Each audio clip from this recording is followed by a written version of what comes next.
बिरियानी परे पिउछन्ते कि cold drinks सावधान होई पारे बड़ समस्या घातक रोग को डाकी आनिबो एही अभ्यास। प्रायतः अनेक लोकंकु चिकेन बिरियानी खाइबा भारी पसंद। नॉन भेज भेज बिरियानी एमिति अलग भेराइटीर बिरियानी खाइबा परे अनेक लोक हजम करिबा पाई सॉफ्ट ड्रिंक पीबा को पसंद करिथांती।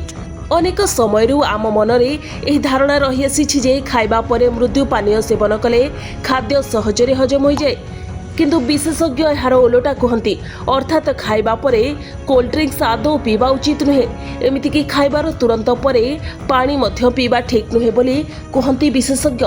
जदि पेट भारी लगुछि ताहले खाइबार किछि समय व्यवधान रे पानी पी पारिबे। कोल्ड ड्रिंक्स रे अधिक परिमाणर कार्बन डाइऑक्साइड एवं चीनी थाए। अलैच लवंग एवं डालचीनी परी मसला हेतु बिरियानी मध्य अम्लीय होइथाए। कौनसी निर्दिष्ट व्यवधान बिना एही दुईटी को सेवन करबा द्वारा शरीर में अम्लीयता स्तर बढ़िथाए। विशेषज्ञ माने अधिक चीनी थिबा भारी खाद्य सेवन करबा समय कोल्ड ड्रिंक्स रु दूरेई रहिबाकू परामर्श दियंती। कार्बोनेटेड पानीय गुड़िक पेट फुलिबा एवं हजम संबंधी समस्या सृष्टि करि पारंती।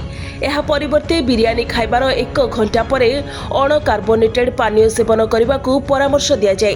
तेबे बिरियानी खाइबा परे केउ पानीय पीबा देह पाई भलो आसंतु जानिबा। स्वादिष्ट बिरियानी खाइबा परे आपण दही घोल पी पारिबे। लहुणी पानी अदा कंचा लंका एवं भृषंग पत्रर मिश्रण रे प्रस्तुत होइतिबा पानीय पी पारिबे, जहाँकि खाद्य को तुरंत हजम कराई थाए। ठीक सेहीपरि आपण पुदीना लेंबू पानी मध्य बिरियानी खाइबा परे पी पारिबे। लेंबू पुदीना पत्र चीनी एवं पानी मिसाई तैयारी होइतिबा एही पानीय सतेज एवं पुदीना परि स्वादिष्ट होइथाए, जहाँ पेट सफा करिबारे साहाय्य करे। बिरियानी खाइबा परे कोल्ड ड्रिंक्स बदल रे आपण फलरस पी पारिबे।